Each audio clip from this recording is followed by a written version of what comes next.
Hey, what's up, gang? Hope you're all doing well. First off, I want to thank everybody for joining me last night on the live stream, and we passed the 6,000 subscriber mark while we're on there, so cheers to all of you. Thank you again. I appreciate you. I also want to share a couple of updates that happened, like last-minute deals before the deadline struck last night, so we're officially in an MLB lockout right now, and it kind of feels like it, too. Before I share the deals with you, make sure you hit the subscribe button and the notification if you haven't done so yet, so that you're updated on everything breaking news-wise, especially lockout-related during this off season, the next little period of time that we're undergoing this. So I'll keep you updated on everything. So number one, there was actually a pretty significant trade that happened like the last hour before the draft, which the Red Sox sent Hunter Renfroe, outfielder, over to the Milwaukee Brewers in exchange for Jackie Bradley and 2 top 20 prospects coming back to Boston. So that's pretty significant because Renfroe's a pretty solid player. So him going over there,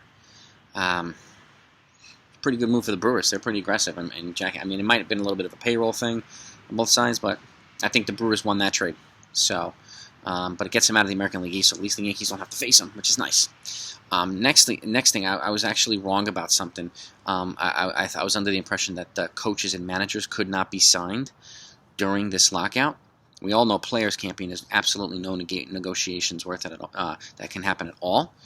But the coaches and managers can be signed during the draft. Jon Heyman confirmed that on his Twitter last night. So thank you, Jon Heyman.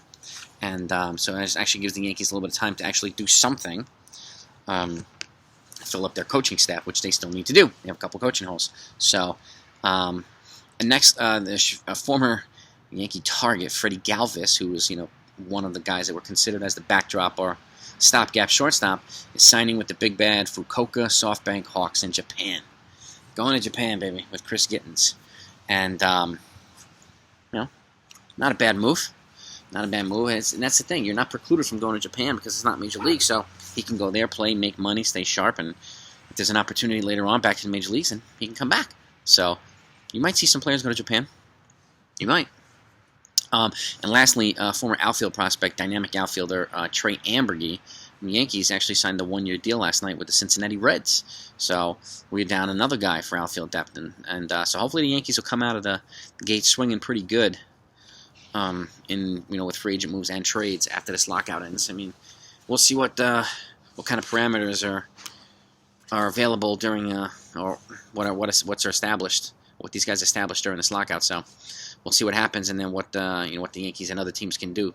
So, and again, I thought the Yankees would at the very least bring in some role players while they're waiting on the bigger names, but they didn't do that either. So I'm hoping that they have some kind of master plan here, and I hope they can execute it because it's going to be a frenzy when this lockout ends, and guys are going to be coming off the board pretty quickly, I'm guessing. So especially if big market teams have a little bit more money to spend, if they increase the threshold from 210 to 240 like the union wants, it's going to be pretty wild. So, but stay tuned. I'll keep you posted on all the breaking news in terms of the lockout and what they decide and whatever.